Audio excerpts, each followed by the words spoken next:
So here we are jumping right into my semifinal round at the Rose Bloc Championship. And if you missed the last video, we had a dedicated video covering the qualification round of this event. So in this one, we're going to be covering the semifinal and the final round. So getting started with my semi round, I am working my way through boulder 1. And like I was saying in the qualifying video, this event is definitely more just for fun, and it's just a super hype event debuting the new absolutely beautiful Rose Bloc 2. But there's definitely still a bit of pressure, at least to make the final round, because that's going to be like the ultimate show, and it'd be so much fun to compete in front of a home crowd with all Maddie and I's new friends that we've made since we've been living here. And yeah, so I definitely was feeling a little bit of pressure in the semi round to not mess up too badly and miss out on finals, because it would just be so exciting. So it's actually getting a little bit nervous because of this. And the nerves started to show a bit on the second boulder, which, as you can see by the looks of it, is quite crazy. So this thing is super long and super pumpy.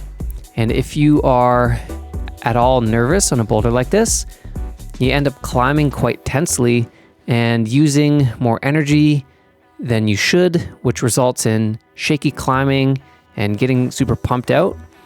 And that was definitely happening to me here.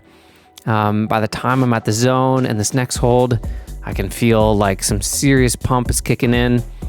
And I'm like trying hard there, but I also kind of just bail. I could tell that if I fought at 100% to just stay on the wall for as long as possible, I'd probably get pumped out of my mind. And so I actually made a little bit of a tactical decision there. And I said, man, this boulder feels really hard. I'd be surprised if 6 people do this. And so if I'm trying to play tactically to make finals, I actually think it's better to save my energy, jump off the boulder because I got zone, and save energy for boulder 3 and boulder 4. And I could afford to do this because I flashed the first one. And so I said, okay, well, a flash on the first boulder and a zone on the second one has me ahead of anyone that doesn't top both boulders. And so basically what I'm saying is I don't think that 6 people will do boulder 2. And that's where tactics come into play in a round like this. And it proved to be an accurate guess. That second boulder was only topped by the one and only Matt Rodriguez, who is just ridiculously strong. If you're new to the channel and you haven't seen the one time that Matt was on this channel, do a quick search on our channel for Matt Rodriguez and you'll see a session I had with him. And we just show just how strong he is. But anyway, moving into boulder 3, I was very happy that I saved some energy and had some physical strength left in the tank because we have this crazy quadruple paddle into a very physically difficult ending on this one. We got some razor, tiny little crimps, which were definitely hurting quite a lot on my pink skin from climbing on all these brand new holds. But I was able to bear down just enough to hold onto them. But the finish hold of that one was actually way worse than it looked. It kind of looks like it's a jug, but it's very much not. It's kind of just like a sloper. And yeah, this boulder was super awesome. I was quite timid actually to try the full-on quadruple paddle on my first couple tries. Like no matter how much you practice moves like this, anytime you see it in a competition, you can still be quite timid. But as soon as I worked up the nerve to just say, you know what, no, I gotta go for the paddle, I was able to do it immediately, which is always a cool, reassuring feeling. And then I rested up and I had all my muscle memory and my beta good, so I was able to re-execute the paddle and the couple crimp moves, and I knew that I had to try and keep the foot for the last move of that one.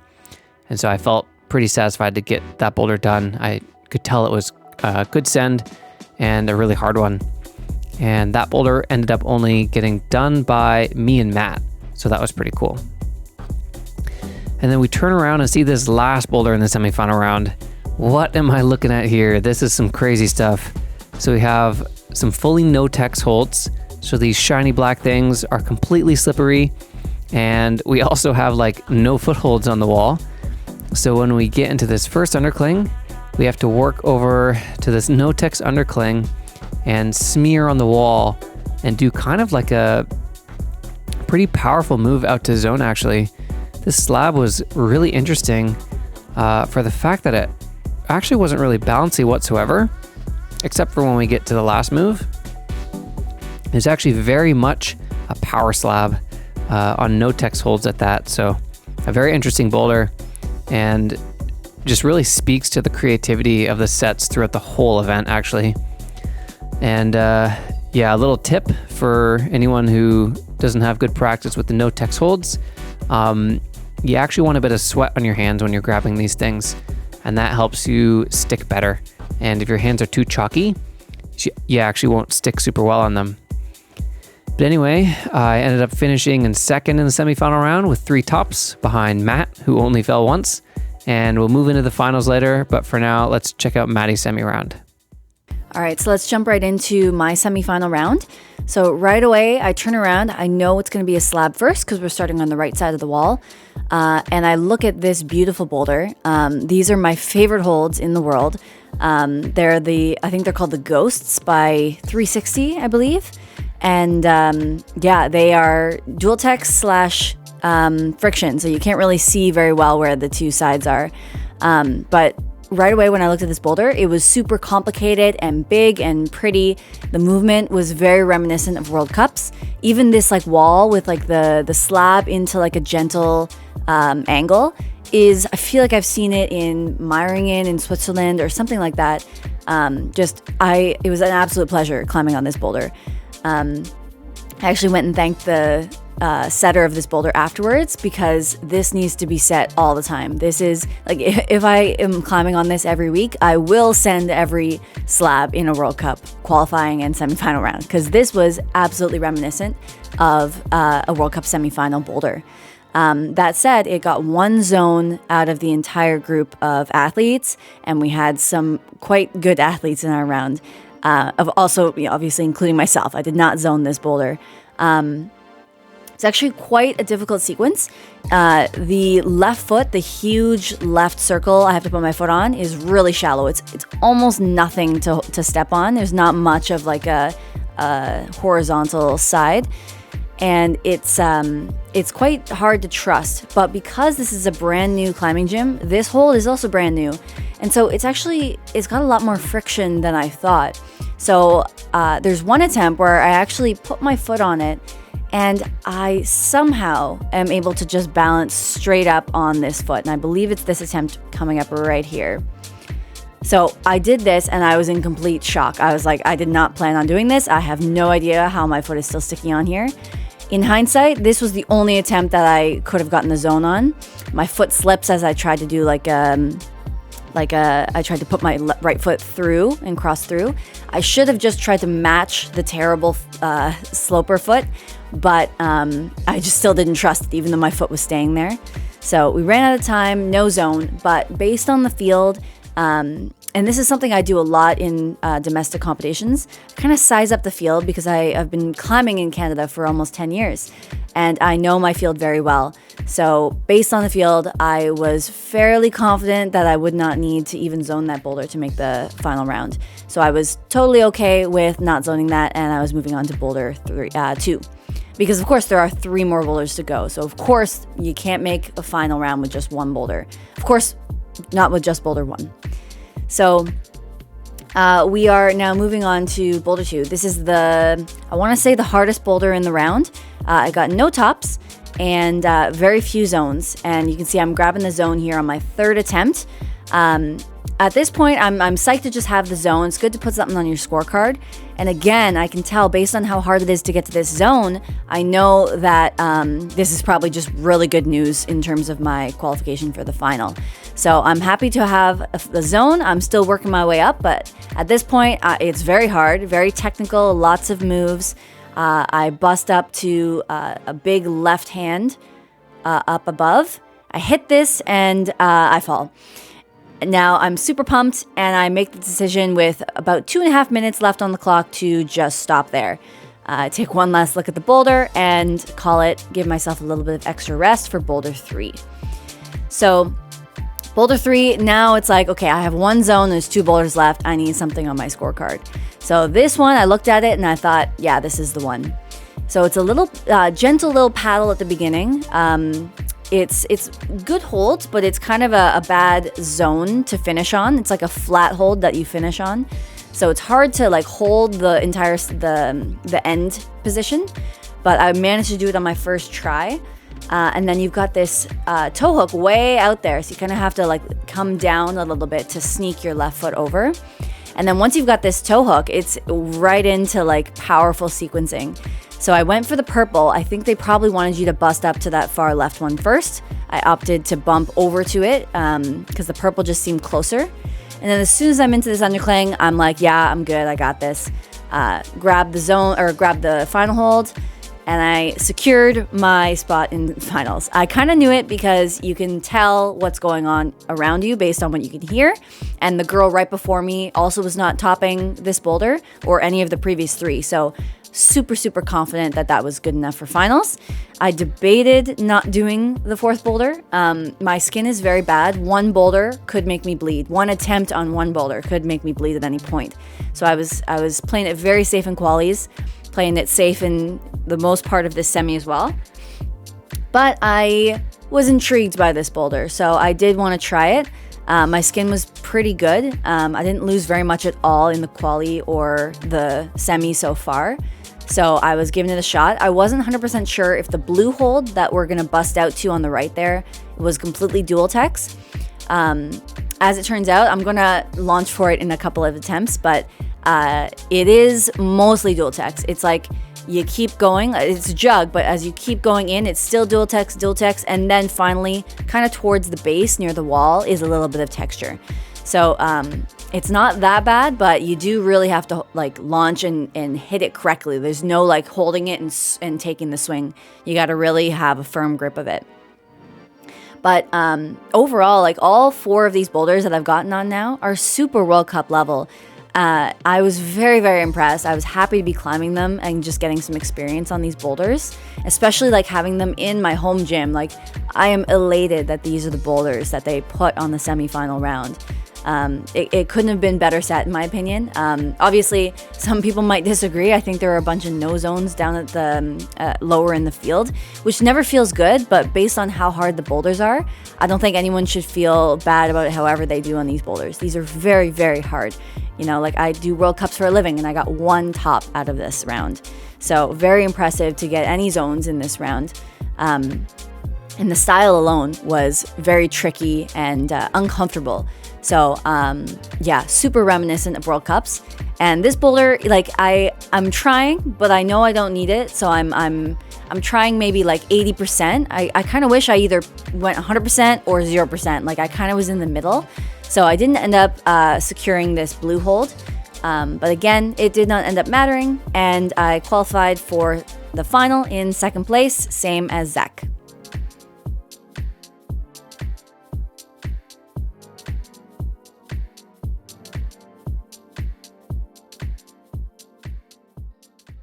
So heading into my finals round, any little bit of pressure that I was feeling earlier in the day was now gone because it was just time to have fun and enjoy some epic, super creative boulders in front of the home crowd. So, you know, there's nothing on the line for this event. We're not trying to qualify for some certain event or earn Canadian ranking points. It's just purely for fun, and it's really important to embrace this idea when we're competing all the time, to just force ourselves to just focus on purely having fun at events that are designed for exactly that. And yeah, it was extremely easy to have fun climbing on these super epic boulders, and the crowd was extra hype. Definitely one of the hypest and the loudest crowds I've climbed in front of. So we're starting off with a nice showy boulder. And this one was set by my buddy Eric Heldman, who was one of the guest setters for this event. And he flew all the way from Germany to come set for this thing. And Eric Heldman is the head setter of Studio Bloc. I don't think I mentioned that yet, for those who don't know. And of course, Maddie and I are familiar with climbing at Studio Bloc and climbing on Heldman style boulders. And I wasn't surprised to see him set a running move on the slab. That's absolutely his jam. And this running move, I actually opted for the lollipop method, which was a tip of the day, I think, from a couple weeks back now when we were visiting Germany and climbing in Germany. We were working on our lollipops.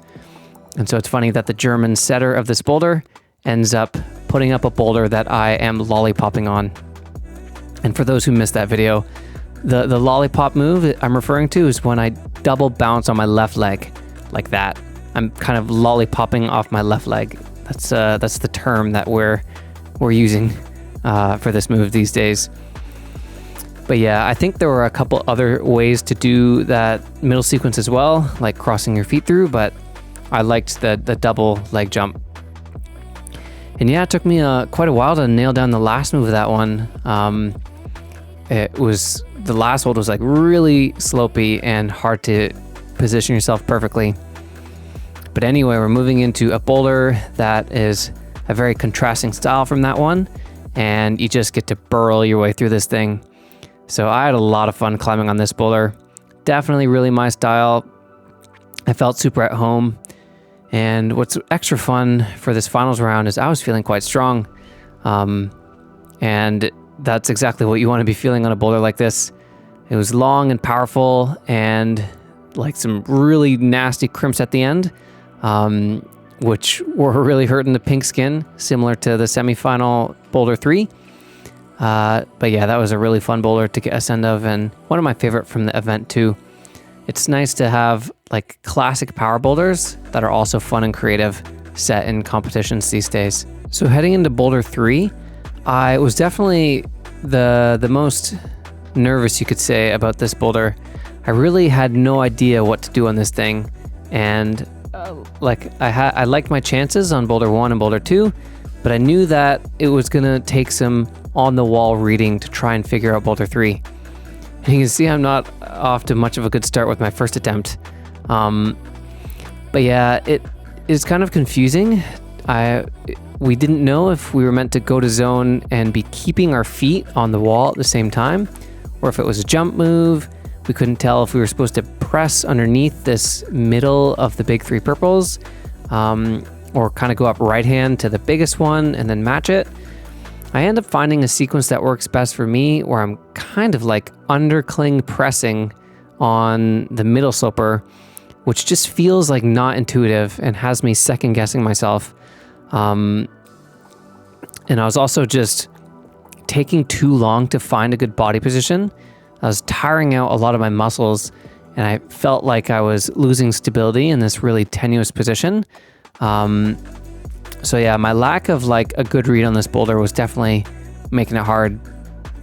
I think this here ends up being my best try, where I'm able to slow down my move coming into the biggest sloper a little bit, and I was trying to keep my feet on to go to zone, and I ended up losing them, but the zone was surprisingly good, and I actually felt kind of close to holding this move where we slap back into the dual techs.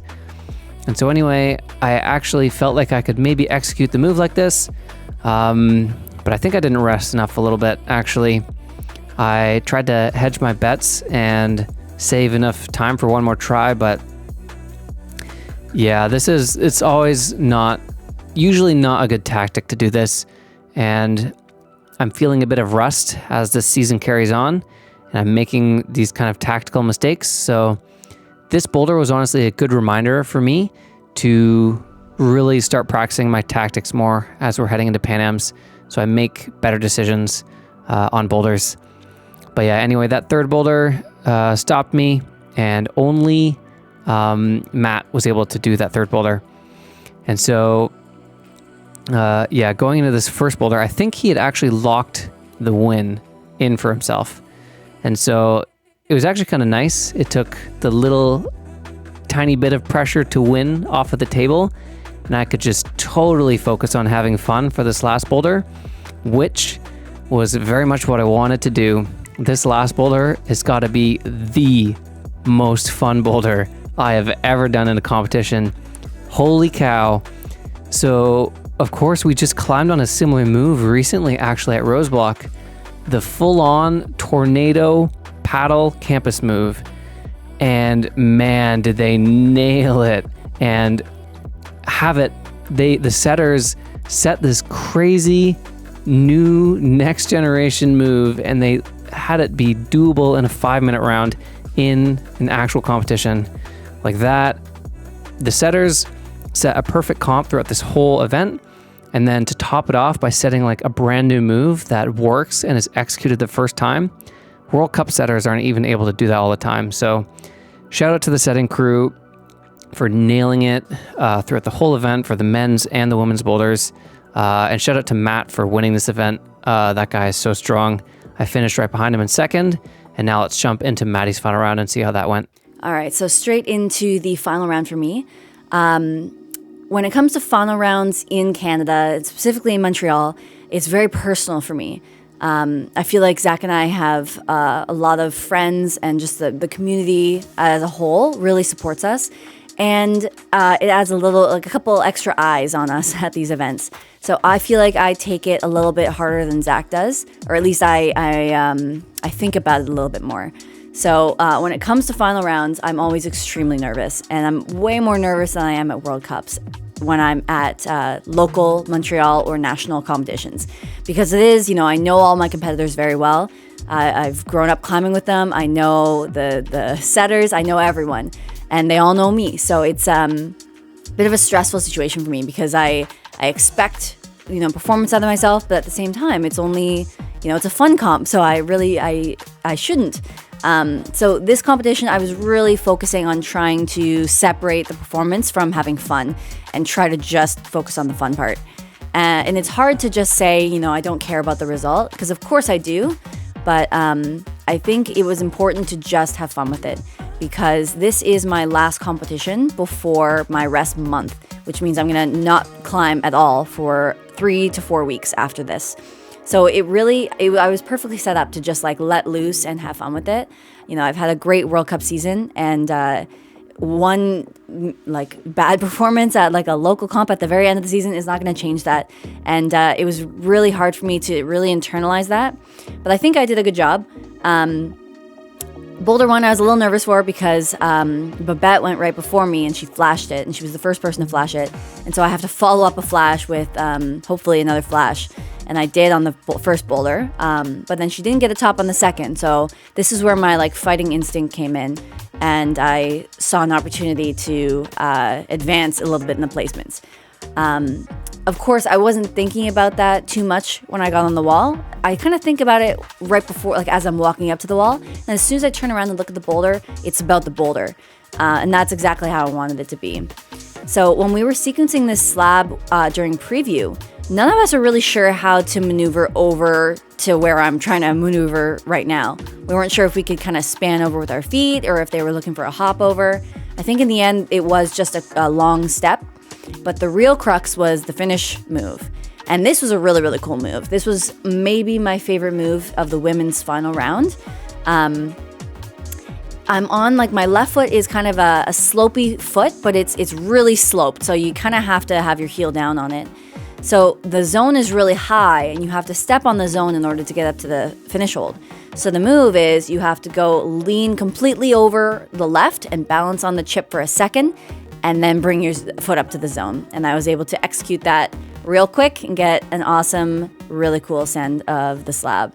I'm a little nervous for slabs these days. I've been so-so on slabs this season. So I was really psyched to get a quick send of that slab. It wasn't quick. I think it was second attempt, but quick enough. And then we moved into Boulder 3. So this is where, maybe you could say the round fell apart a little bit for me, but it was never really going poorly. Basically, this was really cryptic, and I did not know what to do. There's this kind of it looks like a press, but it's so far to the right, it doesn't feel like they're wanting a press. I kept kind of like, I was feeling it out, but in the end, my body just wanted to jump to the zone for some reason. And based on how hard that felt, I was like, no way that's the beta. Like, that's too far away. It's like start hold straight to zone seems a little strange because it is a long boulder. So I'm trying and trying. The clock is ticking down. All of a sudden, there's very little time left. And I realize it's two hands to the press. So with like less than 30 seconds left, I finally stick this like press move, grab the zone, and then I've got like 9 seconds on the clock. So I try to put like a heel hook up real quick, but it like slips and I'm like flustered because there's no time. And then that was my boulder 3.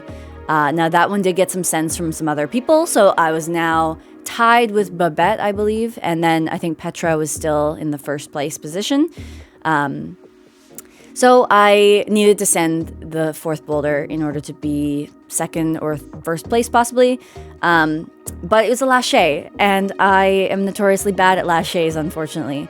That said, I wasn't thinking about that. I was very confident once I got on the wall, but like in the ISO, when I was just thinking about what I had to do after this, I was not very confident that we were going to come home with a 1st or 2nd place. But again, it wasn't the biggest deal for me. I was happy to be there. I was enjoying the crowd. They were really trying to get me up this boulder. Like I was hyping them up a little bit. I was trying my best, but lâchers are just difficult for me.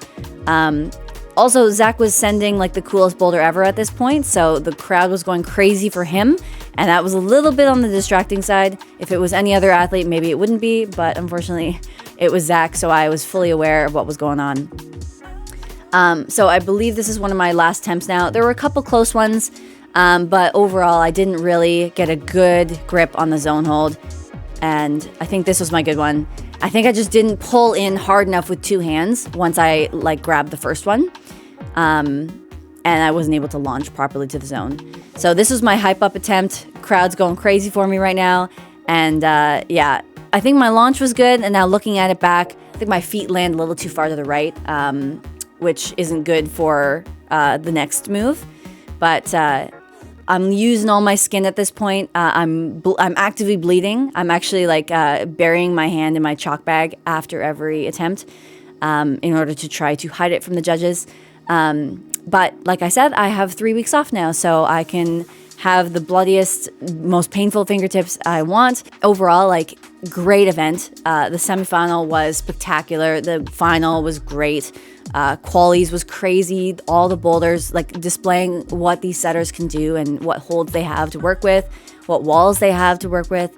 I'm extremely excited for this upcoming season. I think this gym alone is going to level me up.